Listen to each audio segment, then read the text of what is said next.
अस्सलामुअलैकुम। Horror stories के एक न्यू एपिसोड के साथ मैं हूं Mazhar Malik. Thank you so much and love you so much आप सबके प्यार भरे फीडबैक का।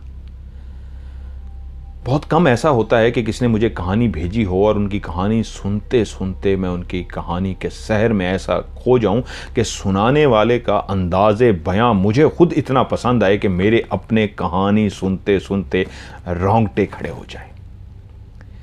ऐसे ज़बरदस्त अंदाज में उन्होंने वॉइस मैसेज कहानी का रिकॉर्ड करके भेजा कि मुझे मज़ा आ गया। और पहली दफ़ा ऐसा हुआ, कहानी ख़त्म करते ही मैंने उनको मैसेज किया कि अंदाज़े बयां आपका इतना खूबसूरत था, मज़ा आ गया आपकी कहानी का, लोगों को आपकी कहानी बहुत पसंद आएगी। ऐसी ज़बरदस्त आज आपको कहानी सुनाने जा रहा हूँ। उससे पहले एक छोटी सी रिक्वेस्ट करूँगा, वीडियो को लाइक ज़रूर कीजिएगा। MMTV बढ़ेगी, क्योंकि जब वीडियो को बहुत ज़्यादा लोग लाइक कर देंगे, शुरू में ही आप लाइक कर देंगे, तो आपकी तरह बहुत सारे लोग हैं जो कहानी सुन के सुकून महसूस करते हैं। कहानी उनकी ज़िंदगी का एक अहम हिस्सा बन चुकी है, दुख मुसीबत बीमारी को भुलाने के लिए। तो और लोग भी ऐसे बहुत से होंगे जो कहानी सुन के अपनी दुख मुसीबत बीमारी को भूल जाएंगे। तो इसको लाइक कीजिए, आप शेयर कीजिए, क्योंकि लाइक करने से जब ज़्यादा वीडियोज़ को लाइक मिलती हैं तो यूट्यूब उसको आगे फैलाता है और ये MMTV बढ़ेगी और इस नेक काम में आप भी शामिल हो जाएंगे। ये मुझे कहानी भेजी है UAE से, दुबई से, UAE से इन्होंने कहानी भेजी है और इनका नाम है शाहिद। इन्होंने पहले भी मुझे 2 अपनी कहानियाँ भेजी थी, इनकी ज़ात से जुड़ी थी, जिसमें एक चुड़ैल ने इनको कहा था कि मैं तुम्हें देख लूँगी, और एक और भी कहानी थी पठानों की, एक फैमिली की थी, उनके कुत्ते मर गए थे, उनकी एक लड़की थी जो तय खाने में कैद की हुई थी, और बहुत खौफनाक कहानी थी वो भी। दोनों ज़बरदस्त कहानियाँ थीं, लेकिन ये कहानी भी जो उन्होंने भेजी है कोई कमाल नहीं है, ज़बरदस्त कहानी है। मैं पॉइंट लिख लेता हूँ, इसलिए मैं पॉइंट देखता हूँ। उनका तो वॉइस मैसेज था। शाहिद कहते हैं, अच्छा ये जो नाम है उन्हीं के ख्वाहिश पे मैंने नाम शाहिद किया है। सरगोदा असली नाम है, उसके आगे जो गांव है वो फ़र्जी है, तो सरगोदा के करीब का कोई गांव समझ लीजिए। शाहिद कहते हैं, मेरी शादी थी और मैं पाकिस्तान आया हुआ था दुबई से, तो कहमा गहमी थी, रिश्तेदार दूर दराज से सब आए हुए थे, वहीं घर पे रुके हुए थे। शादी का एक हंगामा ख़त्म हुआ तो 2-3 दिन गुजर गए थे, रिश्तेदार अभी वहीं पे थे। तो एक हमारे ऐसे बुज़ुर्ग जिनको सब चाचू चाचू कह रहे थे, वो काफ़ी बुज़ुर्ग हो गए थे, उनके बारे में सुनने में आया कि वो जवानी से ही अमलियात का शौक़ रखते रहे हैं, जिन्नात तावीज़ात और इन चीज़ों से जुड़े रहे हैं। तो शाहिद कहते हैं, मेरी ज़िंदगी तो हमेशा शौक़ से भरी पड़ी है, जिन्नात टॉपिक हमेशा सुनता रहा हूँ। तो हम सारे ख़ानदान वाले उनके इर्द गिर्द जमा होकर बैठ गए और उनको सारे चाचू चाचू कह रहे थे। मैं पहली दफ़ा उनसे मिला था, मैंने उनको मुखातिब किया, चाचू आज कोई ऐसी कहानी सुनाइए जिसको सुन के मज़ा भी आ जाए और सच्ची कहानी भी हो, खौफनाक कहानी, क्योंकि आपकी ज़िंदगी सुना है जिन्नात और इन चीज़ों से भरी पड़ी है। मुस्कुराए और बोले, अगर कड़क चाय पिलाओ तो हाँ, मेरे बचपन की एक बहुत खौफनाक कहानी, सच्ची कहानी, जिसको सुन के तुम लोगों को मज़ा आएगा। हमने कहा हाँ क्यों नहीं। फ़ौरन उनके लिए एक कड़क चाय का एहतमाम किया गया। चाय की वो चुस्कियाँ ले चुके तो उन्होंने कहानी का आगाज़ किया कि मेरे बचपन की कहानी है। इंसान जब खलाओं में घूरता है कहानी सुनाते हुए, तो उन लफ्ज़ों को चुन रहा होता है जो उसके बचपन में उसके सामने गुजरे होते हैं, उन वाक़यात को याद कर रहा होता है। वो सब बीते हुए लम्हे वो चुन चुन के याद करता है और लफ्ज़ों में बयां करना शुरू करता है। तो वो बोले, ये कहानी है इरफान की, जिसको सब फ़ाना फ़ाना कहते थे। गाँव के अंदर इस तरह के नाम बिगाड़े जाते हैं, इस तरह के नाम रखे जाते हैं, तो इरफान का नाम भी निकनेम करके वो फ़ाना फ़ाना बुलाते थे। इरफान एक ऐसा लड़का था जो इंतहाई खूबसूरत होने के साथ साथ ऐसा लंबा चौड़ा उसका कद था, जिसामत कसरती जैसे पहलवानों का ऐसा बदन होता है कि अगर आप देख लें तो देखते ही रह जाएं। वो अपने पेट को बिल्कुल अंदर कर लेते हैं। आज तो 6 पैक कहे जाते हैं कि ये जी पसलियाँ नज़र आ रही हैं। उसका अंदाज़ भी ऐसा ही कोई खूबसूरत जिस्म उसका बन गया था। वो काम इतना करता था, वर्जिश करता था, ऊपर से खुदा ने रंग और रूप भी कमाल दिया था। कद उसका 6 फुट था, दूध पीने वाला वो लड़का था, कमाल खूबरू नौजवान और एक पहलवान तबीयत का हटा कटा खूबसूरत नौजवान। जहां गांव में उसके और भी बहन भाई थे, वहीं शाहिद जवानी में ही उसको शौक चढ़ा भैंसें पालने का। घर से थोड़े ही फासले पे दूर उसने भैंसों के लिए जगह बनाई, जहां उसने अपनी काफ़ी भैंसें रखी। और फिर पढ़ा लिखा वो था नहीं, भैंसों की ऐसी देखभाल में लग गया कि बस ज़िंदगी की रूटीन ऐसी बन गई कि वो सुबह उठते ही भैंसों के लिए चारा काटने चला जाता, उनको चारा खिलाता, उनका दूध निकालता और दूध साइकिल पे रखता। और वो जो बड़े बड़े उसकी बाल्टियाँ होती है, दूध के ड्रम होते हैं, एक पीछे इस साइड पे और एक राइट साइड पे, एक लेफ्ट साइड पे रखता और साइकिल चलाता हुआ 1 घंटे के फासले पे शहर था, वहां पहुंच जाता। वहां होटल वालों को वो खीर देता, वो दूध देता, दूध सप्लाई करता और उसके बाद दूध देने के बाद सीधा 1 घंटा साइकिल चलाता हुआ वापस अपने गांव पहुंच जाता। फिर से भैंसों के साथ वो लगा रखता, उनकी देखभाल, उनका चारा, उनका ख्याल। और जब शाम होती तो फिर से उनका दूध निकालता, दूध ड्रमों में डालता और शाम को फिर से दूसरी दफ़ा शहर जाता, वो दूध सप्लाई करता और वापस आ जाता। ये उसकी ज़िंदगी की रूटीन हो गई थी। वो ख़ुद भी दूध पीता, खुश खुराक था, खुश खुराक। जो दूध का पीने वाले लोग होते हैं वो खुराक हमेशा अपनी अगर अच्छी रखते हैं तो फिर चलना फिरना, साइकिल चलाना, एक्सरसाइज करना, इस तरह की एक्टिविटीज़ रखते हैं ताकि वो मोटे ना हों। शाहिद की ज़िंदगी ऐसे, शाहिद कह रहा हूँ, इरफान की ज़िंदगी, फ़ाने की ज़िंदगी ऐसे ही गुजरती। सुबह भी वो दूध देने के लिए शहर जाता साइकिल पे और रात को भी दूध दे के वापस आता। जिस वो रास्ते से जाता था वो एक ऐसा रास्ता था जहां जाते जाते बिल्कुल दरमियान में एक वीरान सी जगह आती, जहां उल्टे साथ पे नहर जा रही होती और सीधे हाथ पे बांसों के दरख्त लगे हुए थे, जो काफ़ी आगे जाके घना बकायदा जंगल सा बन जाता था। इसी तरह ज़िंदगी की इरफान रूटीन गुजारते गुजारते एक दिन सुबह ही सुबह घर से साइकिल पे उसने अपने दोनों ड्रम भरे दूध के और घर से रवाना हो गया। साइकिल चलाता हुआ, गुनगुनाता हुआ, अपनी मस्ती में मस्त वो शहर की तरफ जा रहा था कि जब उस जगह पे पहुंचा जिस जगह पे वो पुल सा बना हुआ था नहर के ऊपर और दूसरी तरफ जंगल सा था, तो वहीं एक औरत जिसने एक बच्चे को उठाया हुआ था खड़ी नजर आई। वो साइकिल चलाता हुआ उस कच्चे रास्ते पे जा रहा था। आज तो वही फासला शायद 20-25 मिनट में आप तय कर लें, क्योंकि उन दिनों की बात है जब सड़कें नहीं होती थी, कच्ची सड़कें होती थी, तो साइकिल पे जाने पे घंटा लग जाता था। तो वो साइकिल दूर से ही उसने देख लिया, रोशनी थी, सुबह का टाइम था, कि सामने एक औरत खड़ी है। जूं जूं वो उसके करीब पहुंचा तो देखा बिल्कुल उन्हीं के देहात की तरह की एक औरत है, बच्चा उसने उठाया हुआ है और उसको रुकने का इशारा कर रही है। वो अपनी साइकिल बिल्कुल उसके पास ले गया और रोक दी और बोला, हाँ बीबी क्या हुआ, क्यों रोका मुझे? तो उस नौजवान को देख के बोली, मेरा बच्चा भूखा है, मेरे बच्चे को भूख लगी है, क्या तुम मेरे बच्चे के लिए थोड़ा सा दूध दे सकते हो? तो वो जो साइकिल पे बैठा हुआ उससे बात कर रहा था एकदम से बोला, हाँ हाँ क्यों नहीं क्यों नहीं। एकदम से साइकिल के नीचे उतरा, साइकिल को स्टैंड पे लगाया और बोला, तुम्हारे पास कोई बर्तन है? उसको एकदम याद आया कि मैं दूध तो मांग बैठी हूं, मेरे पास कोई बर्तन नहीं है। तो वो बोली, नहीं मेरे पास बर्तन तो नहीं है। तो कहता है कोई मुश्किल नहीं, ये जो इसका ढक्कन है ना ड्रम का, इसके अंदर मैं दूध दे देता हूं। उसने ड्रम का एक बड़ा सा, वो अक्सर जो ड्रम के ढक्कन होते हैं बाकायदा नाप तोल के बनाए जाते हैं, कोई आधा किलो का होता है, कोई किलो का होता है, लीटर का यानी कोई पाव का होता है, बड़े बड़े ये ढक्कन होते हैं और इतना कस के बंद होते हैं कि बड़ी ज़ोर लगा के उनको खींचना पड़ता है।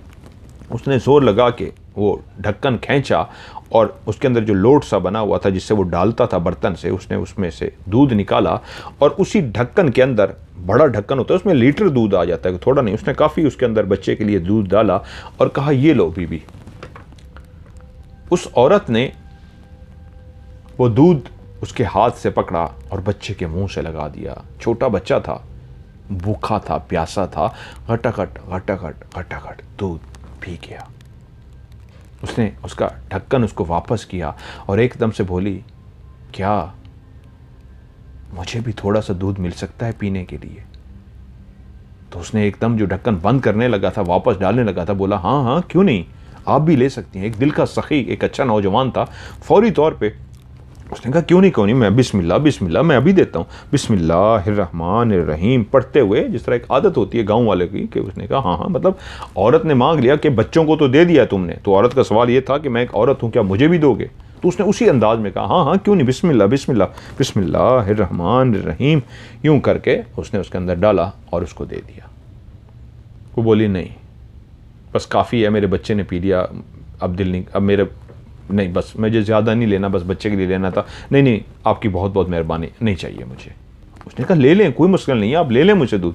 नहीं नहीं नहीं, बस आपकी बहुत बहुत मेहरबानी, आप कितनी मेहरबानी, आपने बच्चे को दे दिया, क्या ये कम है कि आप मेरे लिए भी दें? नहीं नहीं नहीं, आपका बहुत बहुत शुक्रिया। और इस अंदाज में बोली कि अब मैंने नहीं लेना। उसने कहा चलें, आपकी मर्ज़ी। दूध उसने वापस ड्रम के अंदर डाल दिया, उसको बंद किया और वहाँ से रवाना हो गया। शहर पहुंचा, अपनी जगह जहाँ पे उसने पहुंचना था, वहाँ पे जो होटल वालों के साथ उनका ताल्लुक था, वहाँ गया, उनको दूध दिया, अपना काम किया, वापस आ गया और उसी तरह अपनी 2 दिन की रूटीन उसकी गुजर गई। तीसरा ये दिन था कि फिर से सुबह के टाइम ये अपने साइकिल पे ड्रम लोड किए हुए साइकिल चलाता गुनगुनाता हुआ उसी जगह से गुजरा, तो दूर से उसने देख लिया कि वो औरत जा रही है। उसने सर पे बहुत सी लकड़ियाँ उठाई हुई हैं, गरीब औरत थी, लकड़ियाँ उठा के लेके जा रही थी। यकीनन उसने, उन दिनों में चूल्हे होते थे जहाँ पे लकड़ियाँ जलाई जाती थीं, आज भी गांव में चूल्हों में लकड़ियाँ जलाई जाती हैं। तो उसने उसको पीछे से इस अंदाज में देखा, उसको लगा लग तो ये वही रही है, ये औरत जो उस दिन मुझे मिली थी कोई 2-3 दिन पहले, ये कोई और है। तो ऐसे साइकिल चलाता चलाता जैसे ही उसके करीब पहुंचा तो वो उसके बिल्कुल राइट साइड पे थी और वो लेफ्ट साइड के उसके करीब गुजरने लगा। तो उस औरत ने भी मुड़ के देखा, तो उसने भी उसकी तरफ देखा, तो औरत इस अंदाज में रुक सी गई जैसे बात करने के लिए रुक जाते हैं। तो उसने भी ब्रेक लगा दी और रुक गया। कहता आप वही है ना जो उस दिन मिली थी? उसने कहा हाँ मैं वही हूँ। उसने कहा आपका बच्चा कहाँ है? उसने कहा मेरा बच्चा आज घर पे है, बस लकड़ियाँ उठानी थी, मैं लकड़ियाँ उठा के जा रही थी। उस औरत ने पूछा, उसने पूछा फाने ने, आप कहाँ रहती हैं? उसने कहा वो जो सामने फलां फलां गांव है। उसने कहा हाँ। उसने कहा मैं उस गांव में रहती हूँ, यहाँ आती हूँ, लकड़ियाँ वगैरह चुनती हूँ, इस तरह के काम काज जो होते हैं वो करने होती हैं, तो मैं इधर जा रही हूँ। तुम कहाँ रहते हो? उसने बताया इरफान ने कि मेरा अपना ये गांव है जो फलां फलां जगह है, ये वाली जगह ये है, मैं वहाँ रहता हूँ। उसने कहा अच्छा अच्छा, हाँ मैं जानती हूँ। उसने कहा हाँ मैं वहाँ पे रहता होता हूँ। उसने कहा ठीक है। उसने कहा दूध चाहिए? उसने कहा नहीं। वो चल पड़ी और इरफान भी अपने रास्ते हो लिया। उसी तरह शहर पहुँचा, दूध जाके जिस तरह वो सप्लाई देता था उसने दूध की सप्लाई दी और वो वापस आ गया। रूटीन वही, फिर से वो अपने चारा काटना और भैंसों के लिए लेके जाना। तकरीबन उसको इसी तरह उस औरत को मिले हुए कोई 2-3 दिन मज़ीद गुजर गए। वो उसी तरह सुबह ही सुबह अपना दूध लेके शहर की तरफ रवाना था। तो उसने देखा दूर से ही वही औरत उसी जगह पे खड़ी है और उसको हाथ के इशारे से रुकने का कह रही है। वो चलता चलता उसके पास पहुंचा और जाके उसने अपना साइकिल रोका और बोला हाँ बताइए क्या हुआ? उस औरत ने कहा मुझे पता है आप ये दूध जो है शहर वालों को दे के आते हैं जैसे आपने बताया था। उसने कहा हाँ मैं शहर वालों को देता हूँ। उसने कहा मुझे आपसे ये पूछना है, मुझे आपसे दूध चाहिए काफ़ी ज़्यादा, क्या मिल सकता है? उसने कहा कितना? उसने कहा तकरीबन कोई 30-40 लीटर। फाना बोला इतना दूध क्या करना है आपने? उसने कहा हमारे यहाँ शादी है, मेहमान आए हुए हैं और आपको पता है शादी पे बहुत ज़्यादा दूध चाहिए होता है, तो मेहमानों के लिए दूध चाहिए था। अगर आपके लिए मसला ना हो तो आज से फ़लाँ दिन, 3-4 दिन के बाद की कह रही थी, 4 दिन 5 दिन का उसने टाइम बताया, फ़लाँ दिन को मुझे दूध चाहिए होगा, क्या मिल सकता है? उसने कहा हाँ, मैं आपके लिए दूध अरेंज कर दूंगा। मैं जब शहर का दूध दे के आऊँगा तो उसके बाद दूध अरेंज करके आपको यहीं पे पहुँचा जाऊँगा। उसने कहा आपकी बहुत बहुत मेहरबानी होगी। उसने कहा ठीक है। वो रवाना हो गया। मतलूबा दिन उसको याद था, वो अपना पहले सुबह गया, दूध शहर को जो देना था वो दे के वापस आ गया। उस औरत के साथ उसका वादा था, उसने गया और दूध इकट्ठा किया उसके लिए दोबारा से, और दूध लेके उसी जगह पे पहुंचा। उस औरत ने उससे पूछा था, उसने औरत से पूछा था फाने ने कि कहाँ पे देना है आपको दूध? उसने कहा था इसी जगह पे आ जाइएगा, इसी जगह पे दे दीजिएगा। तो वो दूध लेके उसी जगह पहुंचा। जब वो पहले जब गया था शहर देने के लिए, उस वक्त तो औरत नहीं थी, लेकिन टाइम उसको बता के गया था कि मैं इतने बजे आपको दूंगा, शहर जाऊंगा, दूध दे के वापस आऊंगा तो फिर इकट्ठा करके आपको इतने बजे दे के जाऊंगा। और जब वो अपने टाइम पे पहुंचा तो औरत वहीं पे खड़ी हुई थी। वो गया जी, उसने कहा मैं आपका दूध लेके आई हूँ। तो उस औरत ने कहा ये आपके दूध के पैसे। जब उसने पैसे हाथ में पकड़े और गिने तो ये काफ़ी ज़्यादा थे। जो उसकी उजरत थी, जो उसके पैसे बनते थे दूध के, उससे बहुत ज़्यादा थे। उसने कहा बीबी आपने मेरे ख्याल में गिनती सही नहीं की, आपने मुझे बहुत ज़्यादा पैसे दे दिए, इतने मेरे पैसे नहीं बनते, मेरे इतने बनते हैं। वो बोली कोई बात नहीं भाई, कोई बात नहीं, आप रख लो। उसने कहा नहीं मुझे ज़्यादा नहीं चाहिए, मेरे इतने बनते हैं दूध के, जितने पैसे मैं उतने लूँगा। उसने कहा नहीं, खुशी का मौका है, शादी का मौका, आप रख लीजिए, कोई बात नहीं, मैं खुशी से आपको दे रही हूँ, आप रखिए। औरत ने इस अंदाज में मजबूर किया कि उसने कहा ठीक है मैं रख लेता हूँ। तो आपका बर्तन कहाँ है जिसमें दूध देना है? तो औरत बोली आप ऐसा कर सकते हैं कि मेरे घर वाले आते ही होंगे, यही दोनों ड्रम ही यहाँ पे रख दें तो हम आपको वापस पहुँचा जाएंगे। एकदम सोच में पड़ गया कि इन्होंने दूध लेना था, बर्तन तो लेके आते, ठीक है इसने इस जगह पे बुला लिया, मैं आ गया, बर्तन भी नहीं है अब, लेकिन पैसे इतना वो दे चुकी थी, वो ले भी जाती उसके ड्रम तो वो फिर भी पैसे बहुत ज़्यादा थे। तो वैसे भी एक नेक इंसान शख्स था। उसने कहा ठीक है। उसने कहा मुझे पता है आपका गांव कौन सा है, आपने बताया है, आपके गांव हम पहुंचा देंगे आपके बर्तन, आप परेशान ना हों, आपका घर भी हमें पता लग गया, आपने बता दिया, तो आप ये हमें दे दें, हम आपको दे जाएंगे। उसने कहा जी ठीक है। साइकिल से उसने अपने दोनों ड्रम उतारे और उधर उसी औरत को दे दिए। उसी के बाद साइकिल मोड़ा और वापस जाने लगा तो उसने मुड़ के देखा क्या उसके घर वाले आ गए हैं, तो देखा औरत वहीं पे अभी तक उन ड्रमों के साथ खड़ी हुई है। थोड़ा सा और आगे गया, फिर मुड़ के देखा औरत अभी तक वहीं पे खड़ी हुई थी, ड्रम रखे हुए थे, और वो आगे बढ़ता गया। जब काफ़ी दूर चला गया तो फिर उसको अब औरत नज़र नहीं आ रही थी, वो काफ़ी दूर चला गया था। लेकिन 2 दफ़ा उसने देखा तो औरत खड़ी थी, वो सोच रहा था, इंतज़ार में होगी कि उसकी फैमिली आ जाए और उसके दूध उसके साथ हेल्प करें। वो अपने घर पहुंचा, काम काज में लग गया। ड्रमियाँ सिर्फ 2 तो नहीं होती जो इस तरह के काम करने वाले, तो इनके पास एक्स्ट्रा होती हैं ताकि वो कोई धुली नहीं है, अनधुली है, तो इस तरह। तो वो शाम तक इंतज़ार करता रहा कि मेरी ड्रम वो वापस करके जाएंगे, लेकिन शाम हो गई, ड्रम वापस करने के लिए वो नहीं आए। थोड़ा सा परेशान हुआ कि यार कैसे लोग हैं, उनको एहसास नहीं है, मेरा तो काम यही है, मेरे कम से कम ड्रम तो वापस दे के जाते, चलो कोई बात नहीं। सो गया। सुबह उठा उसी तरह जिस तरह उसकी रूटीन थी,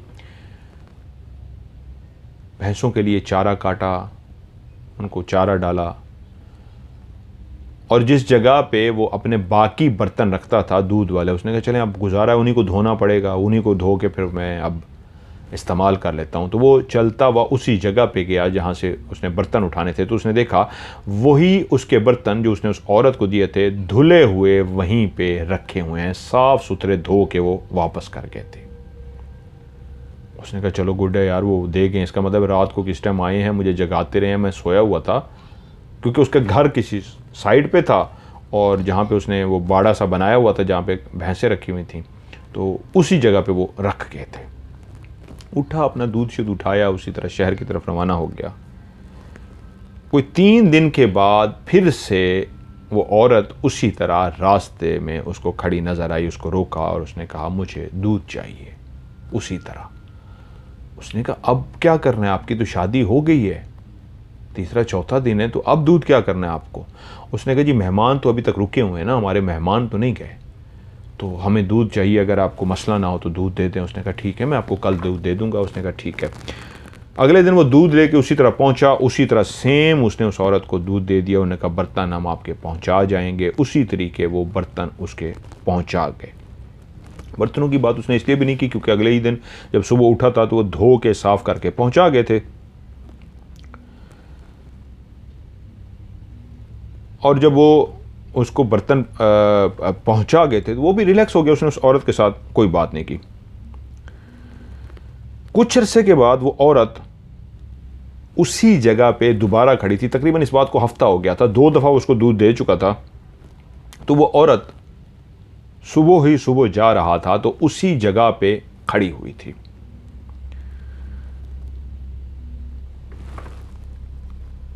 उसने उसको रोकने का इशारा किया। वो साइकिल चलाता हुआ उसके करीब आया, वो रुक गया। उसने कहा खैरियत है?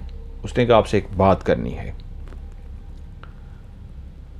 उसने कहा जी बताइए। उसने कहा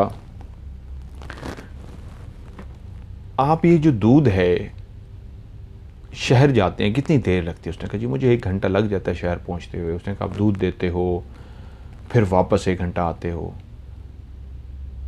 ये जो दूध है आप मुझे क्यों नहीं बेचते? उसने कहा मैं समझा नहीं, क्या मतलब? उसने कहा जी मैं चाहती हूं कि ये दूध आप हमें दे दिया करो। उसने कहा मेरे तो वो परमानेंट ग्राहक हैं, मैं उनको देता हूं, मैं उनको क्यों छोड़ दूं, तो आपको दे दूं। उसने कहा देखिए आपको तो पैसों से सरोकार है ना, आप पैसे के लिए दूध बेचते हैं। शहर वाले को दे के आते हैं, वो भी तो आपको पैसे देता है, मैं भी आपको उतने पैसे दूंगी जितने का दूध है आपका। हाँ ये फ़र्क ज़रूर पड़ जाएगा, इतनी दूर जो आपको जाना पड़ता है ये करीब ही है, यहाँ आप मुझे दे दिया करें, वहाँ पे आपको जाना नहीं पड़ेगा। उसने कुछ देर सोचा, उसने कहा यार बात तो ठीक है। तो उसने पूछा क्या आप कुछ अरसा लेंगी? उन्होंने कहा नहीं, मैं मुस्तकिल आपसे दूध लूँगी और जितना आपका दूध आप होटल वाले को देते हैं ये सारा का सारा मैं आपसे खरीदूंगी। उसने कहा यार बात तो ठीक है, मेरे तो पैसों से गर्ज है, होटल वालों को भी देना, उनको मना कर देता हूँ कि भाई आप कोई अपना अरेंज करो, और मैं इतना दूर भी नहीं जाना पड़ेगा, इतना दूर साइकिल पे रोज़ 2 घंटे आने जाने में, फिर शाम को 2 घंटे आने घंटे में 4 घंटे मेरे लग जाते हैं। उसने कहा ठीक है मैं आपको देने को तैयार हूँ। तो उसने कहा ठीक है कल इसी जगह पे आप मेरा दूध लेके आ जाइएगा। उसने कहा ठीक है, दूध दे के वापस आया। अगले दिन वो दूध लेके उसी जगह पे जहाँ उस औरत के साथ मिल रहा था उसी जगह पे पहुँचा तो औरत उसका इंतज़ार कर रही थी। उसने कहा आ जाओ मेरे पीछे, मेरा वहाँ घर है, मैं आपको अपना घर दिखा देती हूँ ताकि आप रोज़ वहाँ मुझे दूध दे दिया करो। उसने कहा जी ठीक है चलें, गाँव को वो भी जानता था। तो उसी रास्ते पे जहाँ पे वो था, एक साइड पे नहर और एक साइड पे वो एक जंगल सा था, आगे कोई देहात भी आते थे, खेत आते थे, फिर आगे जाके घना सा जंगल आता था।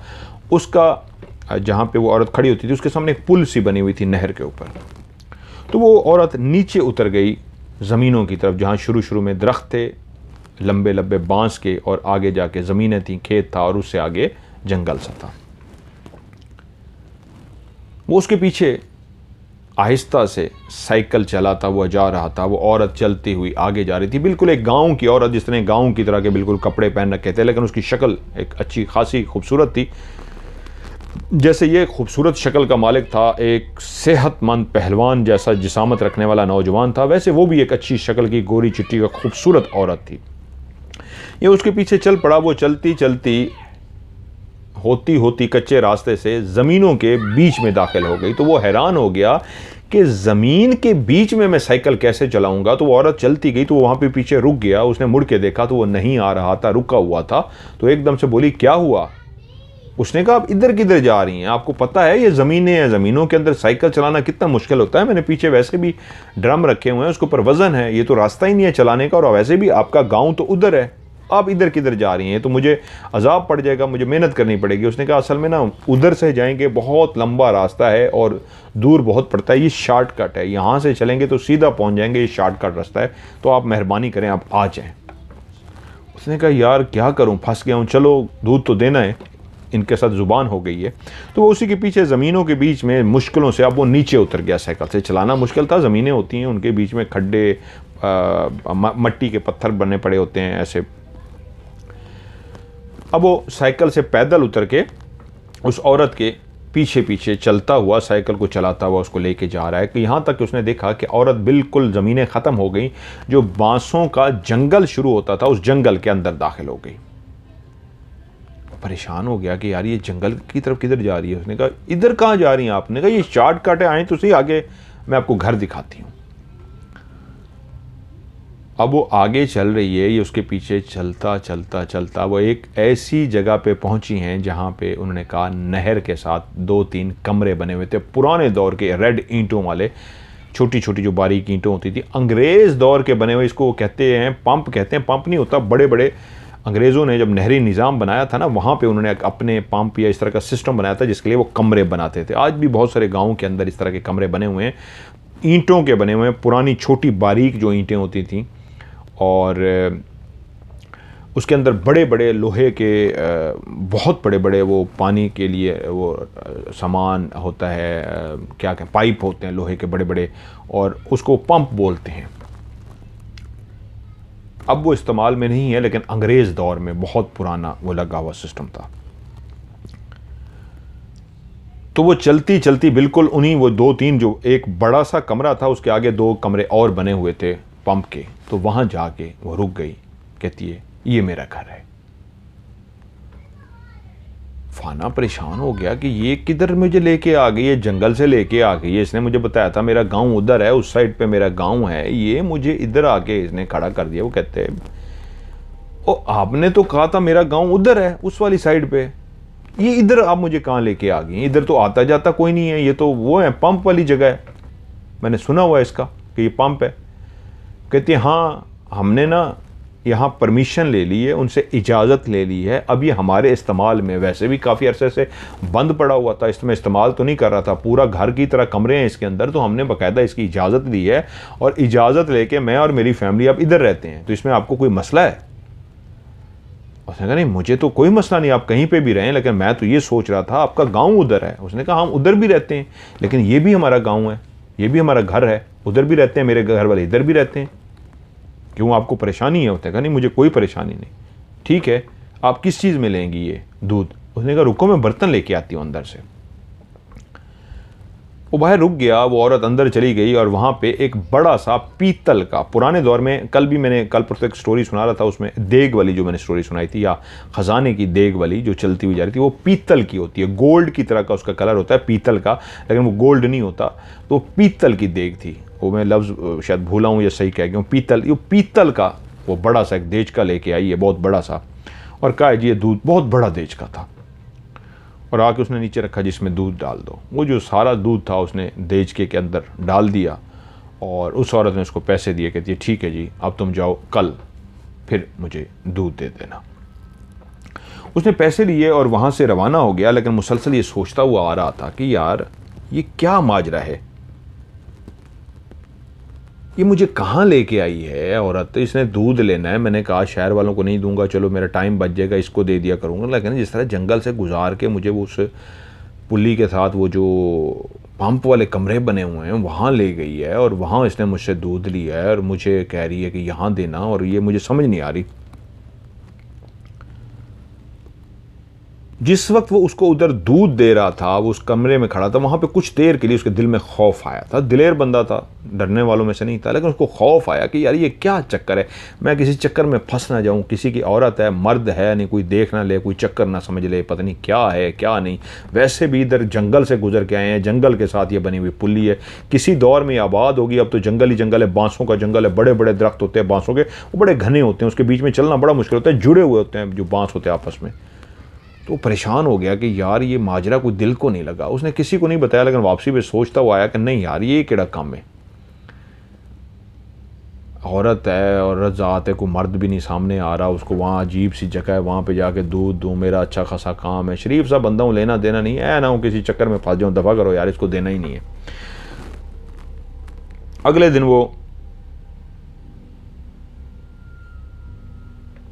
उसने कहा जी ठीक है, बस वो गया घर, अपना काम शाम किया उसने, रात का वाला जो दूध था वो उसने उठाया और होटल वालों को रात वाला दे दिया, सुबह वाला उस औरत को दे दिया। अगले दिन वो सुबह ही सुबह अपना दूध लेके रवाना हुआ, तो जब उसी जगह पे पहुंचा तो वो औरत वहीं खड़ी थी। उसने उसको हाथ दिया, रोक के, कहती है दूध नहीं, मैंने आपको दूध नहीं देना। कहती है क्या मतलब?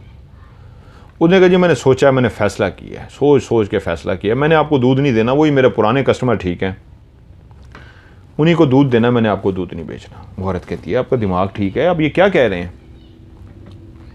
मैंने कहा मैं आपको क्या कह रहा हूँ, यही कह रहा हूँ मेरी चीज़ है, मैंने आपको नहीं बेचनी, मैं आपको नहीं दे रहा। उसने कहा आपने मुझसे ज़ुबान की है कि आप दूध मुझे देंगे, आपकी मेरी ज़ुबान हो चुकी हुई है, आपने कल मेरे साथ तय किया है, कल मुझे दूध दिया, अब आपको दूध मुझे देना पड़ेगा। उसने कहा जी नहीं, मेरा दिल नहीं मान रहा, सीधी सी बात है, मैं आपको दे देता, लेकिन कोई जिस तरह आपने गाँव बताया, जिधर आप ले गई हैं, मैं जहाँ से गुजर के गया हूँ, कोई अजीब सा लगा है कल मुझे, मैं मुतमईन नहीं हुआ, इसलिए नहीं, मैं माजरत करता हूँ जी, मैं आपको दूध नहीं दे सकता, मैं जिनको दूध देता हूँ मैं उनको दूंगा। और कहती है नहीं, आपको दूध देना पड़ेगा। उसने कहा जी क्लियर कह दिया आपको, मैंने आपको दूध नहीं देना, जो करना है कर लो। औरत कहती है अगर तुम मुझे दूध नहीं दोगे जुबान दे के, तो याद रखना ये दूध फिर किसी को नहीं मिलेगा। उसने कहा जी देखी जाएगी। उसने कहा ठीक है जाओ। साइकिल चलाता हुआ जी अपने सफ़र की तरफ रवाना हो गया। होटल पे पहुंचा, होटल वाले को सलाम किया, हाँ जी क्या हाल है? उन्होंने कहा यार किधर है तू, कल भी दूध नहीं दिया, तू क्या कर रहा है यार, ये है वो, इस तरह की गपशप हुई। दिन को वो कहीं और होटल पे देता होगा, रात को कहीं और होटल पे देता होगा। उन्होंने कहा यार खैर है, तेरे क्या हुआ है, तेरा तू सिलसिला क्या है, कोई नागे ना किया कर, तुझे पता है होटल वालों को तो काम ही दूध पे होता है। उसने कहा जी 12 गलती हो गई, अब नहीं नागा होगा। उसने जी ड्रमी बोलते हैं उसको, ड्रम होता है ड्रमी बोलते हैं। उसने नीचे उतरा, स्टैंड पे साइकिल लगाया, भारी होती है 15 लीटर उसके अंदर दूध हो, और ड्रम का अपना भी अच्छा खासा 2-3 किलो की मेरे ख्याल में वो ड्रमी भी होती है, 3-4 किलो उसका वज़न होता है, या शायद ज़्यादा हो, मुझे अंदाज़ा है 4-5 किलो। तो ये नहीं 25 किलो 20 किलो 25 किलो का वो वज़न हो जाता है। उसने ज़ोर लगा के वो ड्रम उतारा, नीचे ज़मीन पे रखा, दूसरा भी उतार के उसने ज़मीन पे रखा भारी, और कहता है जी बर्तन दो। उन्होंने बर्तन पकड़ाया, उसने ज़ोर लगा के ढक्कन खोला, और जैसे ही ढक्कन खोला उसमें से वो गड़वी जो होती है, गड़वी डाली दूध डालने के लिए, तो पता लगा अंदर खाली है। ये ड्रम कैसे खाली हो गया दूध का? हाथ मार के देखा, जैसे पता नहीं क्या, मैं कोई पागल तो नहीं हो गया हूँ, हाथ मार के देखा अंदर खाली, साथ ही दूसरे का ढक्कन खटक करके खोला, ठक करके खोला, हाथ मारा, वो भी खाली। होटल वाला कहता है क्या हुआ फाने? कह रहा है यार मैं दूध लेके आया हूँ, दूध नहीं है उसमें। होटल वाला कहता है यार ये क्या ड्रामा कर रहा है तू भाई, आज नागे के बाद आया है, और फिर आज तू अगर तूने नागा कर दिया ना, मुझे दूध ना दिया, तो मेरा काम बंद हो जाएगा। तेरा दिमाग ठीक है? तू क्या कह रहा है? घर से तू दूध लेके आया, यहाँ पे दूध ख़त्म हो गया, कैसे ख़त्म हो गया, किधर गया? तो होटल पे 2-3 और लोग भी बैठे हुए थे जिसको जानते थे, तो मजाक में उसको छेड़ते हैं, कहते फाने कोई नशे वशे तो नहीं शुरू कर दिए? खैर है ना, दूध कह रहा है तू घर से लेके आया है, अब तेरे पास दूध नहीं है। वो सर खुजा रहा है खड़ा, और परेशान होकर सोची जा रहा है, सर खुजाई जा रहा है कि यार इनका गुस्सा अपनी जानिब ठीक है, ये सही गुस्से हो रहे हैं, लेकिन मैं कैसे इनको बताऊं, दूध तो मैं लेके आया हूं। तो उस दुकानदार को कहता है होटल वाले को,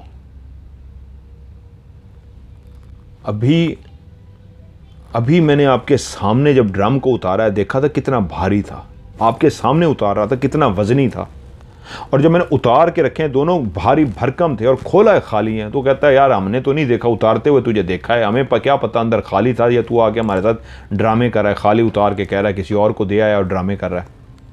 वो खैर नाराज हुए, खाली ड्रम वापस साइकिल पे रखे और घर की तरफ रवाना हो गया, परेशान सा कि यार ये मेरे साथ हुआ क्या है। वो वहाँ से रवाना हुआ, और चलता चलता जब उसी जगह पे वापस पहुँचा जहाँ पे वो औरत खड़ी थी, और उसने कहा तूने मुझे ज़ुबान दिया नहीं देना ना, अगर मेरा नहीं तो किसी को भी नहीं मिलेगा, तो वो वहीं पे खड़ी हुई थी। उसने साइकिल की ब्रेक लगा ली, उसने कहा कौन है तू, मुझे एक बात बता, कौन है तू? उसने कहा क्या मतलब कौन हूँ मैं? उसने कहा मेरा दूध गायब हो गया है। उसने कहा मैंने तुझे कहा था ना फाने दूध मुझे दे, तू मुझे ज़ुबान दे चुका है, अगर तू दूध मुझे नहीं देगा तो मैंने भी तुझे जाते हुए कहा था, फिर दूध किसी का नहीं हो गया, देखा तेरा दूध गायब हो गया, अब लगा पता तुझे? उसने कहा गायब हो गया, तो क्या हो गया? उसने कहा अब यही कह रही हूँ, कल से दूध मुझे दे दे माने। उसने कहा मेरी बात सुन, तू जो भी है, मैंने तुझे दूध नहीं देना, चाहे जो भी हो जाए, तूने जो करना है, मैंने तुझे दूध नहीं देना। उसने कहा मैं दूध तो लेके रहूँगी। उसने कहा फिर एक काम कर, तूने दूध लेना है मेरे घर से आके जाके ले जाया कर, मैं तुझे देने नहीं आऊँगा, उधर मैं देने के लिए नहीं आऊँगा तुझे मैं दूध देता हूँ, ठीक है, इस शर्त पे दूंगा। उसने कहा मैं तुझे पैसे देती हूँ। उसने कहा मुझे पैसों का मसला नहीं है, उस जगह पे मैं तुझे दूध देने के लिए नहीं आ सकता। तूने दूध लेना है, तू मेरे घर आ जा, मुझसे दूध दे जा, मैं तुझे दूध दे दूंगा। वो बोली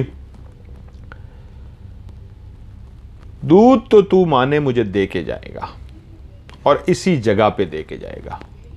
उसने कहा बात सुन, मेरा नाम भी इरफान है, माना कहते हैं मुझे, मैं भी अपनी बात का पक्का हूँ, कह दिया तो कह दिया, दूध नहीं दूंगा, जा तूने जो करना है कर ले, मैं तुझे कह रहा हूं तुझे दूध नहीं देना। उसने कहा चलो देखते हैं क्या होता है। उसने कहा देख लेंगे, कहा और वहां से रवाना हो गया। शाम का वो दूसरे होटल को दूध देता था, उसने अपना जाके रूटीन के काम शाम किए, दूध डाला ड्रमों में और साइकिल पे रखा और रवाना हो गया। साइकिल पे दूध रख के वो शाम को अंधेरा होने से पहले पहले उसने वापस आना होता था, क्योंकि वो बिजली का दौर तो नहीं था। वो चलता हुआ जब पहुंचा उसी जगह पे, तो वो औरत वहीं पे खड़ी हुई थी और पहले ही घर से इरादा करके निकला था कि मैंने इसको दूध नहीं देना। और जैसे ही उस जगह पे पहुंचा, बिल्कुल जहनी तौर पे तैयार था कि नहीं यार चाहे कुछ भी हो जाए, इस औरत को नहीं देना, काम खराब है। और जैसे ही उस जगह पहुंचा तो वो औरत वहीं पे खड़ी थी। उसने साइकिल की ब्रेक लगा दी,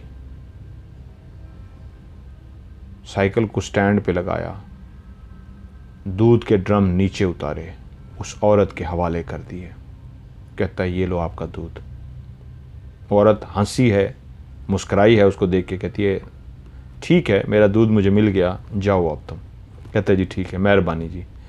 ड्रमी आपकी, वो कहती है पहुंच जाएगी। उसने कहा ठीक है जी। साइकिल को स्टैंड से हटाया, साइकिल पे बैठा, घर की तरफ रवाना हो गया और बिल्कुल आराम से आ रहा है। घर के करीब पहुंचा तो एकदम दिमाग को झटका लगा, ये मैंने क्या हरकत की है, वो ये क्या हुआ है, मैं तो दूध उस औरत को दे आया हूं, मैंने तो उसको नहीं देना था, लेकिन मुझे लगता है ऐसे मैं रुका क्यों हूं वहां पे, तो मैंने उसको दिया क्यों है, मैं तो नियत करके निकला था, लेकिन मेरे दिमाग को क्या हुआ था, ऐसा लगता है जैसे मेरा दिमाग बंद सा हो गया था, ऐसा लगता है मेरे दिमाग को कुछ हो गया था, ये क्या हुआ है, ये क्या हुआ है। वो डर सा गया कि ये कुछ हुआ है कि मैंने उसको नहीं देना था और मैं खुद ब खुद गया हूं, साइकिल रोकी, उसको दे के वापस आ गया हूं, ये क्या हुआ है। उसने कहा नहीं, अब मुझे किसी से बात करनी पड़ेगी। उसी का चाचा भी यही काम करता था, भैंसें पाली हुई थी, उसके पास दूध होता था। वो सीधा चाचा के पास गया, कहता चाचा, कहता हाँ फानी क्या हुआ है। कह रहा चाचा मसला हो गया। उसने कहा हाँ बता। उसने चाचा मैं इस तरह जाता था, औरत थी, उसने सारा किस्सा बता दिया चाचे को कि इस तरह वो खड़ी थी, दूध दिया उसके बच्चे को, फिर उसको दिया, फिर उसने शादी के लिए दूध लिया, फिर दूसरी दफ़ा लिया, फिर ये हुआ है कि मैंने कहा उसको दूध नहीं देना, उसके मैं घर गया था पुल्ली पे उसको देने के लिए, वो जहाँ पे वो पंप लगा हुआ है वहाँ पे उसको मैं दे के आया हूँ। और उसके बाद मैंने कहा नहीं यार उसको नहीं देना, वो उधर कौन जाए, वीराना है, ऐसे कोई बदनामी ना लग जाए, काम ख़राब ना हो जाए। फिर उसको मैंने नहीं दिया तो उसने कहा नहीं किसी को नहीं मिलेगा। तो मैं जब उधर पहुँचा हूँ होटल पे तो ड्रमी खाली हो गए मेरे। और आज तो ये हुआ है कि अभी वापस आ रहा हूँ, मैंने नियत करके गया था इसको नहीं देना और उसको खुद ब खुद दे के आ गया हूँ। चाचा चुप करके सुनता रहा और एकदम से चाचा ने जब सर ऊपर उठाया ना, वो नीचे सर करके बैठा हुआ था और सुनी जा रहा था, जब सर ऊपर उठाया तो चाचा कहता है कौन सी पुली की बात कर रहा है। वो जो उधर नहर के पास वो कमरे बने हुए हैं पुराने, वो हैं पंप वाले 2-3, वो उसके साथ। कहता हाँ हाँ चाचा वही। ओए माने, ओए तेरा बेड़ा गर्क, ओए तुझे पता है वो जगह तो पक्की है। पक्की ये लोग बोलते हैं भारी जगह को, जहाँ पे जिन्नात का बसेरा हो, पक्की जगह हो, वो उसको कहते हैं वो जगह तो पक्की है, तू उधर किधर चला गया। कह रहा है चाचा मैं तो उस औरत के साथ गया था, उसने गया था, वो बर्तन लेके आई थी, मैंने तो उसको दूध दिया है। कह रहा मुझे तो थोड़ा सा हुलिया बता उस औरत का जिसको तू दूध देता है, वो कहाँ खड़ी थी। उसने कहा चाचा वो जो फ़लाँ जगह है ना वहाँ पे पुल सा बना हुआ है, इधर नहर है और उस जगह पे। तो चाचा ने कहा उसने इस तरह के कपड़े पहने हुए थे?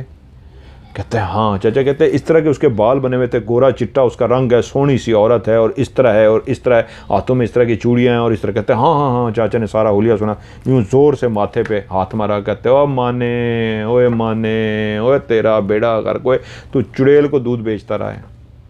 माना एकदम झटका मार के डर गया कि चाचा ये क्या कह रहा है? कह रहा है यही हुलिया था ना जो तू बता रहा है मुझे, मैंने तुझे बताया। कहता हाँ यही हुलिया है। ओए कह रहा है ओए तेरा खाना ख़राब, वो चुड़ैल है और तू चुड़ैल को भैंसों के दूध पिला रहा है अपना। वो जो तुझसे उसने ले लिया है, वो जो ड्रमी खाली हुई है, कैसे खाली हो गया? उस चुड़ैल ने की है, वो तो चुड़ैल है। तेरा अब उसके साथ पाला पड़ा है, उसका तो गांव के कई लोगों से पाला पड़ चुका है। मैं तेरी कहानी चुप करके सुनता रहा, जैसे तूने मुझे कहा ना कि वहाँ उधर जंगल में उसमें पंप वाले कमरों के पास गया तो मैं एकदम चौंक गया कि पंप वाले कमरे तो भारी हैं, कि उधर क्या करने चला गया। और फिर तू बता रहा है जिस तरह पानी गायब हुआ और जिस तरह हुलिया ये है, ये तो वही चुड़ैल है। उसके 2-3 लोगों ने उसको देखा है, उनको उसने भटकाने की कोशिश की है, लेकिन वो समझ गए हैं, वो बच गए हैं।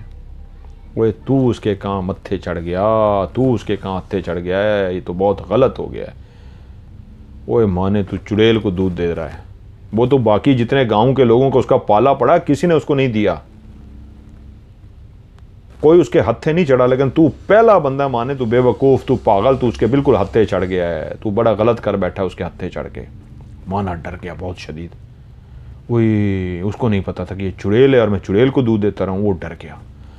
उसी रात को वो इतना डर गया कि उसको इतना शदीद बुखार हो गया।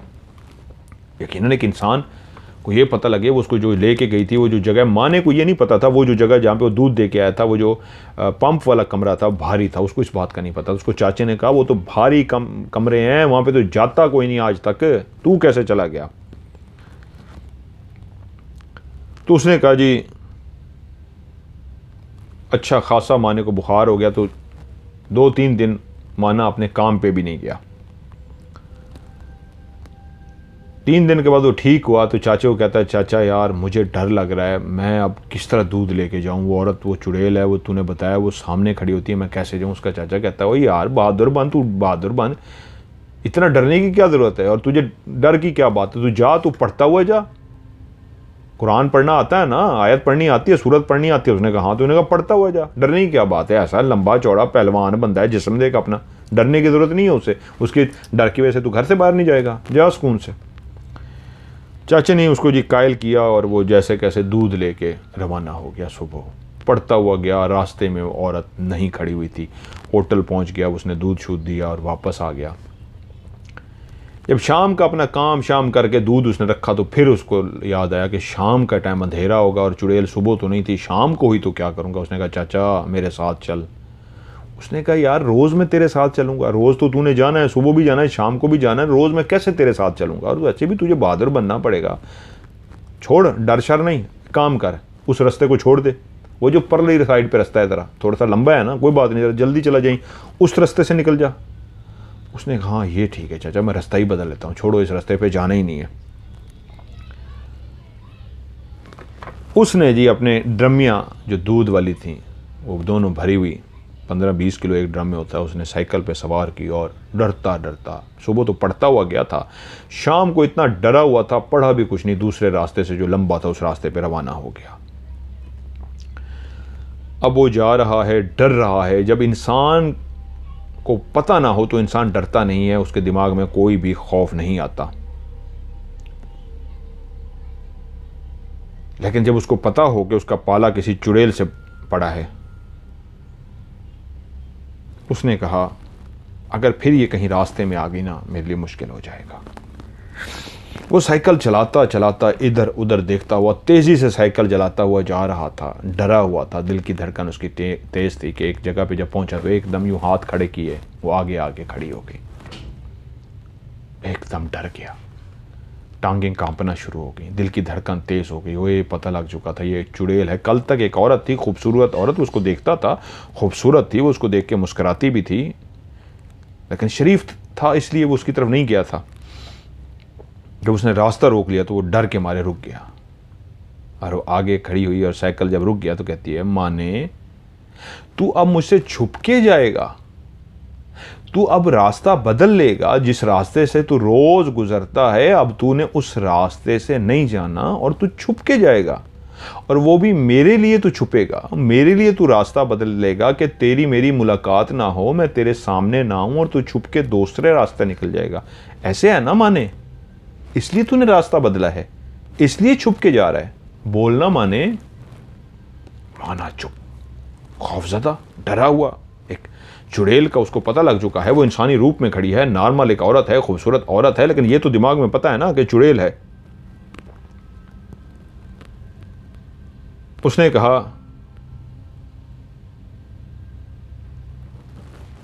माने मेरी बात सुन, तू छुप या रास्ता बदल, तेरी मेरी जुबान हुई है कि तू दूध मुझे देगा, और मैं भी एक तुझे आज एक बात बता दूं, दूध तो मैं माने का हाथ का पीऊंगी और किसी के हाथ का दूध नहीं पीऊंगी, चाहे जितना भी मुझे कोई दूध ला के दे दे, मैंने माने के हाथ का दूध पीना है, और दूध तू मुझे देगा। माने हट जा, मुझे मेरा दूध पीने दे। माना साइकिल के ऊपर थर थर कांप रहा है और वो मोहब्बत बेरंदाज में उसको कह रही है, दूध तो मैं माने के हाथ का पीऊंगी, हट जा, मुझे दूध पीने दे।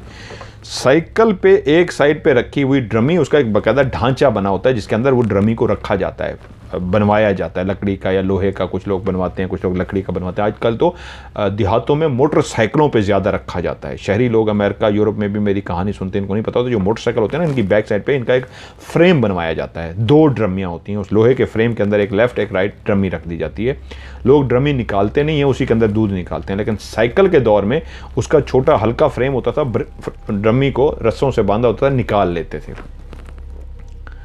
उस औरत ने साइड पे आई है पीछे, भारी भरकम 25 किलो 25 किलो की वो जो ड्रमी थी, उसने वो ड्रमी उठाई है। माना खड़ा देख रहा है, थर थर कांप रहा, कर कुछ पर नहीं पा रहा।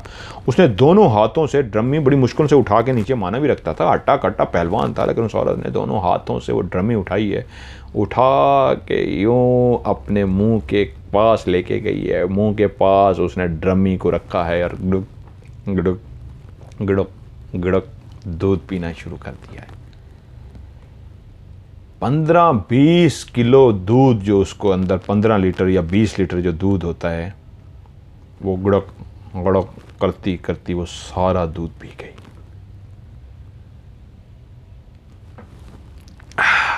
ऐसे करके मुंह से हाथ मार के दूध साफ किया, ड्रमी वो वापस रख चुकी थी। दूसरी साइड पे गई, दूसरी ड्रमी उठाई है, गटक ढक्कन खोला है, ढक करके ढक्कन की खोलने की आवाज़ आई है, उसने ड्रमी उठाई है और उसके बाद गुड़क गुड़क गुड़क गुड़क पूरी ड्रमी 15-20 लीटर की वो भी पी गई है। ड्रमी वापस रखी है, करके हाथ मारा है और उसने मुंह साफ किया और कहती है, माने पी लिया, तेरे हाथ का पी लिया, जा अब कल फिर पीऊंगी तेरे हाथ का, जा चला जा। माना इस अंदाज में गुमसुम सा, बेहोश सा, दिमाग माऊफ सा हुआ, सब नजर आ रहा है, सब देख रहा है, लेकिन बोल कुछ नहीं पा रहा, थर थर कांपी जा रहा है। दूध पी चुकी, ऐसे मुंह को साफ किया, हाथ हिलाया और चलती बनी, बिल्कुल नाजुक कदम के साथ, जिस तरह नाजुक कोई लड़की होती है कदम रखती हुई जा रही होती है। पाँव में उसके जूती नहीं थी, नंगे पाँव उसके, बहुत गोरे चिट्टे, नीचे से लाल सुर्ख से, ऐसे जैसे किसी शहजादी के पाँव, ऐसे पाँव मटकती हुई चलती हुई वो जा रही उसकी आंखों के सामने। माना वहीं पे खड़ा हुआ है इंतहाई परेशानी की हालत में कि ये क्या हो गया है। थोड़ी देर के बाद होश आया कि मैं कब तक यहां पे खड़ा रहूंगा। वो दूध पी के चली गई है, कांप रहा है, थर थर साइकिल पे बैठा है, साइकिल भगाया, घर पहुंच गया है, घर पहुंचा है, गिर सा गया है, साइकिल गिर सा गया है, घर वाले इकट्ठे हो गए, क्या हो गया, कांप रहा है। और तब उसने घर वालों को सारी हकीकत बता दी। पहले सिर्फ चाचा को बताया था, अब घर वालों को भी सबको बता दिया कि मेरे साथ ये वाकया हो रहा है, ऐसे ऐसे वाकयात हैं और आज भी मेरे साथ ये है। घर वाले सारे परेशान हो गए। फिर उसको बुखार हो गया, खौफज़दा। घर वालों ने सुबह ही सुबह उठते ही वहाँ के हाफिज साहब जो थे गांव के, उनको बुलाया कि हाफिज़ साहब ये माजरा है।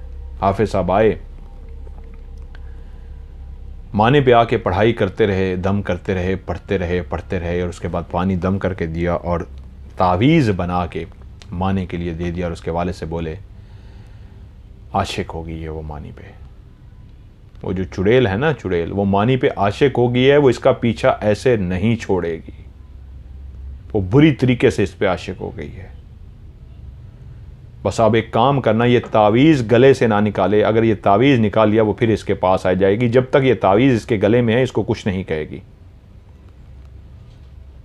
बस मैं इतना ही कर सकता हूँ, इससे ज़्यादा नहीं। लेकिन वो इसके पीछे लग गई है, वो इसके पीछे दीवानी हो गई है।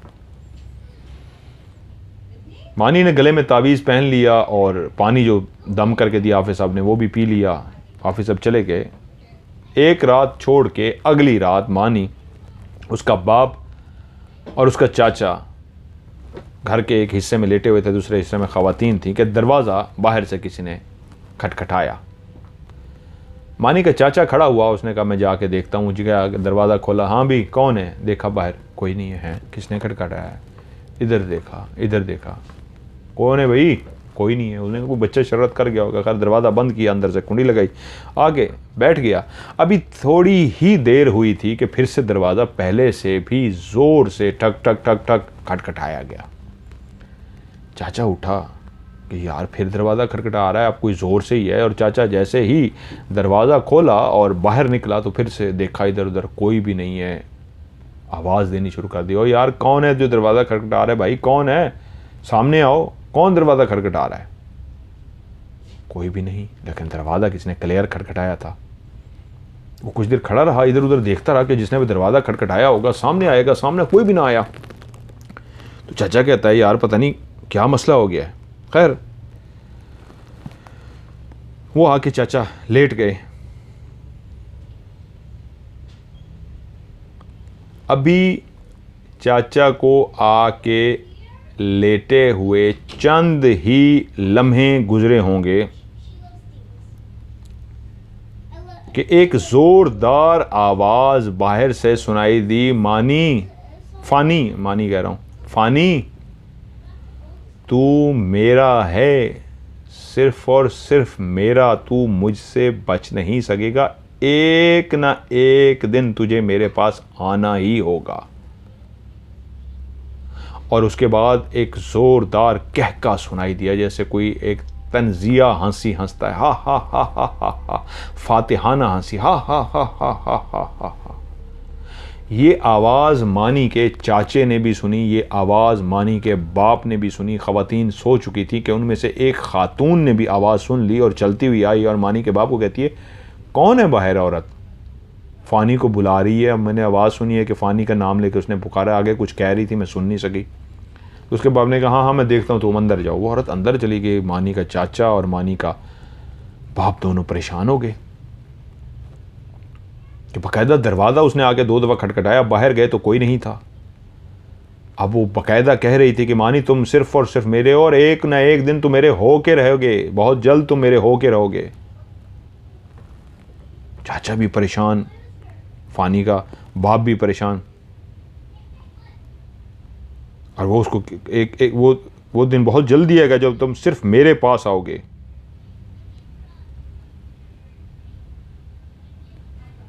अब दोनों उठे हैं, मानी का बाप भी मानी का चाचा भी, दरवाज़ा खोल के बाहर गए हैं। इधर उधर इधर हर जगह पे देख रहे। अब देखना तो था, छुप के कहाँ बैठे रहते, इधर उधर हर जगह पे देख लिया। मानी तो खौफज़दा हो गया। फ़ानी मेरा एक कज़न है, उसका नाम, हम उसको प्यार से मानी कहते थे, इसलिए मैं फ़ानी की जगह मानी कह गया, उसके लिए माजरत। तो फ़ानी तो इतना ही डरा पड़ा था, वो तो चारपाई पे चिपका हुआ था कि डरा हुआ था कि बाहर आ गई है मुझे लेने के लिए, जिसको तावीज़ भी मैंने पहन रखा है, और वो बाहर है और कह रही है फ़ानी तू मेरा है और तू एक दिन मेरा तू होके रहेगा। और उसका चाचा और बाप बाहर ढूंढ रहे हैं उसको, कहीं नज़र आ जाए, वो बाहर नहीं है। थोड़ी देर के बाद वो अंदर आए, लेकिन सर पकड़ के बैठ गए कि यार क्या हल करें, इसका क्या करें, ये तो अब हमारे घर तक आ गई है, कैसे करें। रात जैसे कैसे उन्होंने जागते सोते गुजार ली। उसके इर्द गिर्द चारपाई डाल ली। मानी सेंटर में सोया हुआ है, फ़ानी इधर उसका बाप सोया, इधर उसका चाचा सोया है। इस तरह रात जागते गुजरते देखते फ़ानी सोया है कि चारपाई पे नहीं है, सोया हुआ है। इसी तरह अल्लाह अल्लाह करके सुबह हो गई। फ़ानी फिर भी घर से नहीं निकला। फिर इसी तरह शाम हो गई, रात हो गई।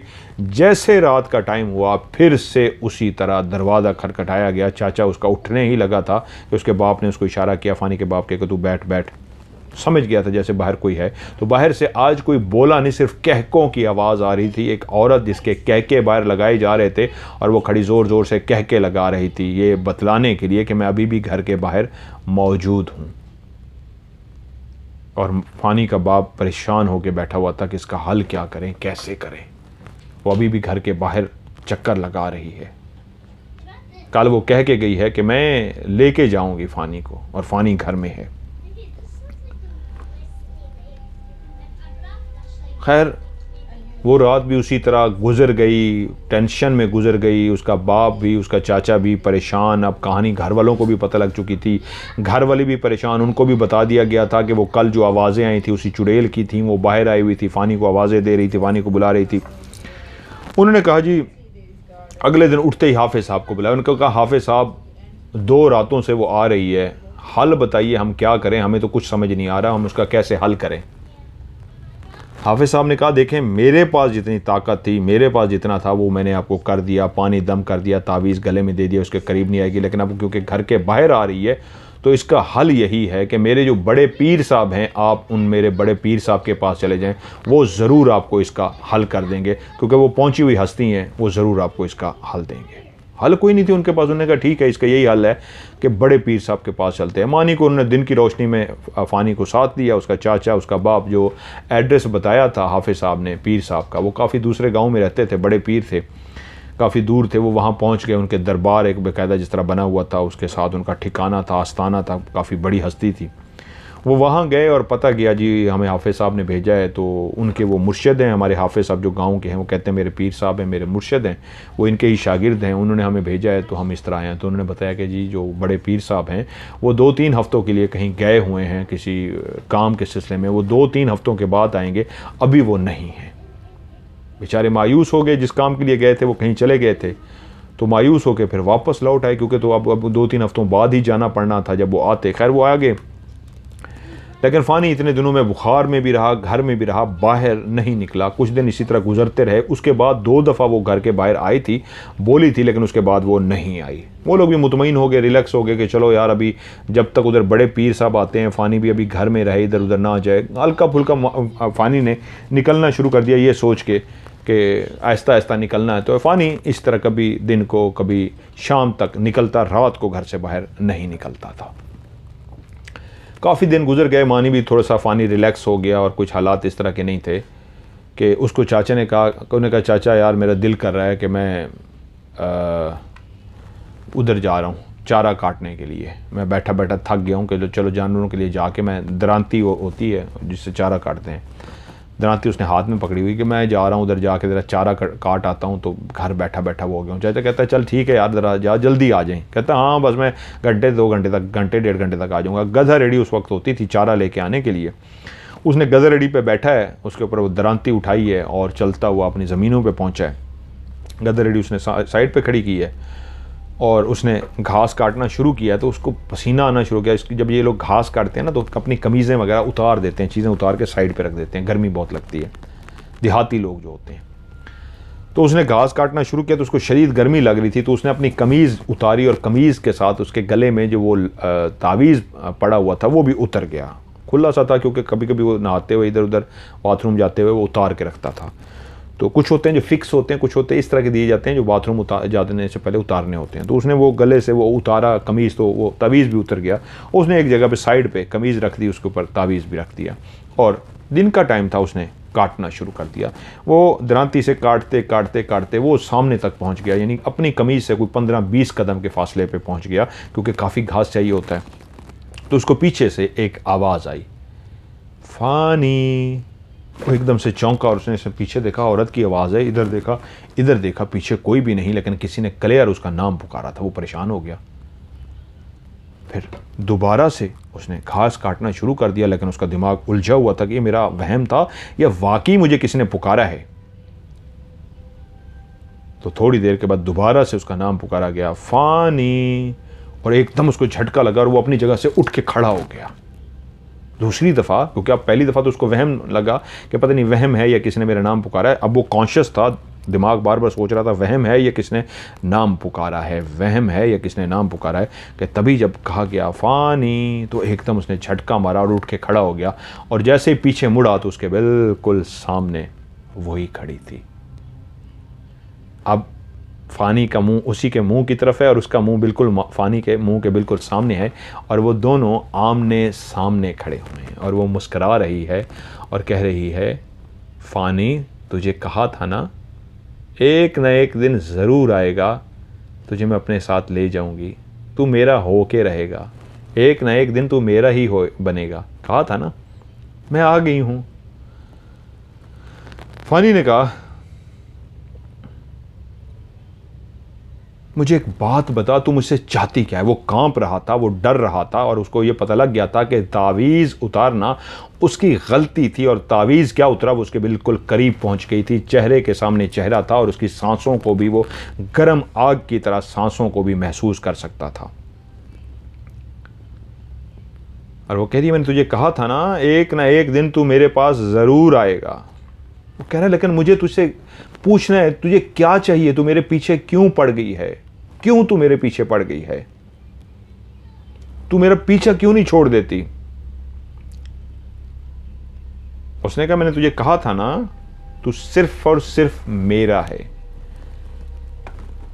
और अब तू हमेशा मेरा ही रहेगा, तू किसी और का नहीं हो सकता फ़ानी। मैं तुझे लेने आई हूं, वक्त आ गया है, चल मेरे साथ। फ़ानी बोला, नहीं मैं तेरे साथ नहीं जाऊंगा। तो वो कहका मार के जोर से हंसी और कहती है, तू कैसे नहीं जाएगा फ़ानी, यही तो वक्त है, चल मैं तुझे लेने आई हूं। फ़ानी पीछे हटने लगा तो उसने अपना हाथ एकदम से ऐसे आगे बढ़ाया और उसको पीछे से थाम लिया, और यूं थाम के ऐसे झटका मार के उसको अपने सामने किया और कहा, चल, कहा ना चल। और उसको इस अंदाज में जब उसने उसकी कमर में हाथ डाला, फ़ानी एक पहलवान बंदा, एक औरत कमर में हाथ डाल रही है लेकिन वो हिल नहीं सका, और उसको झटका मार के ऐसे झटका मारा जैसे कई गुना ज़्यादा उसे भारी भरकम पहलवान हो और उसने झटका मारा हो, इतना ताकतवर हाथ था उसका। और जब उसने उसको सिर्फ कमर में हाथ डाला, उसको झटका दिया ना, तो उस झटके से उसको पता लग गया कि मैं इसके आगे एक चूहा हूँ, चूहा। इसकी ताकत ऐसे है जैसे ये कोई शेर हो और शेर के आगे चूहा। और उसने जब उसको झटका मार के अपने करीब किया ना, तो उसको कहती है प्यार से, चल। तो मानी ने अपने जिस्म को ढीला छोड़ दिया कि नहीं, इसके आगे जोर आजमाई मुश्किल है, और वो उसी वक्त उसको अपने साथ ले गई। उधर मानी घर कह के आया था 1-2 घंटे तक मैं आ जाऊंगा, वहां पे 3-4 घंटे गुजर गए, 5 घंटे गुजर गए। चाचा बाप उसका परेशान हो गया कि यार किधर है? उसने कहा, जी वो कह के गया था मैं उधर जा रहा हूं। उसने कहा, यार वो तो 2 घंटे का कह के गया था, तो अब तो 5 घंटे हो गए हैं। चाचा ने कहा, रुके मैं देख के आता हूं। चाचा वहां पे पहुंचा, गधारड़ी वहीं पे मौजूद थी, दरांती वहीं पे पड़ी हुई थी, कमीज़ वहीं पे पड़ी हुई थी, और जैसे ही चाचे की निगाह कमीज़ पे पड़ी, तावीज़ पे पड़ी, तो उसका दिल धक से रह गया, क्योंकि तावीज़ क्यों उतरा हुआ है। तब उसने देखा मानी कहीं पे नहीं है, फ़ानी कहीं पे भी नहीं था। उसने इधर उधर ढूंढा, आवाज़ें दी, फ़ानी फ़ानी फ़ानी। फ़ानी होता तो मिलता, क्योंकि चाचा समझ चुका था कि जब तावीज़ ये पड़ा है कमीज़ के ऊपर, तो फ़ानी कहाँ से मिलेगा। गलती हो चुकी थी, फ़ानी तावीज़ उतार चुका था। काफ़ी आवाज़ें दे दी और उसको पता लग गया फ़ानी को वो चुड़ैल अपने साथ लेके जा चुकी है। यहीं पे आज की कहानी को ख़त्म करते हैं। बड़ा ज़बरदस्त आगे वो मोड़ आ रहा है, बड़ा खौफनाक और ज़बरदस्त मोड़ आ रहा है आगे, कहाँ लेके गई वो कल की स्टोरी में। आज ये पार्ट 1 कर लेते हैं, 1 घंटे से ऊपर हो गया। कल इसी कहानी का इंशाल्लाह आपको पार्ट 2 सुनाऊँगा, ज़िंदगी बखैर। तो लाइक ज़रूर कीजिएगा वीडियो को, रिक्वेस्ट है, जिस तरह मैंने शुरू में की, अभी आप ख़त्म करने लगे हैं, ख़त्म करते ही एंड में इसको लाइक ज़रूर कर दीजिएगा। और कल पार्ट 2 सुनाऊंगा, बहुत मज़ेदार पार्ट 2 है कल, खौफनाक किस्म का, कहाँ लेके गई और क्या हुआ उसके साथ। तो वो लंबी कहानी है अभी, तो आप लोग भी अपनी कहानियाँ भेजिए, इंशाल्लाह आपकी कहानी को मैं प्रोग्राम का हिस्सा बनाऊँगा। और भेजने का तरीका सिंपल है, आप अगर कहानी भेजना चाहते हैं तो अपनी कहानी में अपना नाम, अपने शहर, अपने गांव का नाम रियल लिखिए और मुझे आगे बता दीजिए मैंने रियल बताना है या फ़र्ज़ी बताना है। और जब आप कहानी लिख लें या वॉइस मैसेज रिकॉर्ड कर लें तो उसको आप भेज दें। उसके बाद एक और मैसेज भेजें, अलग से मैसेज भेजें जिसमें लिखें STORY, यानी कहानी लिखी हुई हो तो उसको पहले भेज दें, अलग से एक मैसेज भेजें। अगर वॉइस मैसेज भी रिकॉर्ड करें तो उसको भेज दें और एक अलग से मैसेज भेजें जिसमें लिखें STORY और इसको सेंड करें। मेरा व्हाट्सएप का नंबर है +923136655500। मैं रिपीट करता हूँ, +923136655500। उर्दू में पढ़ेंगे +923136655500। आज वीडियो को लाइक करके जाइएगा। आज की हॉरर स्टोरी से मदर मलिक को दीजिए इजाज़त। अपना ढेर सारा ख्याल रखिएगा। खुदा हाफिज़।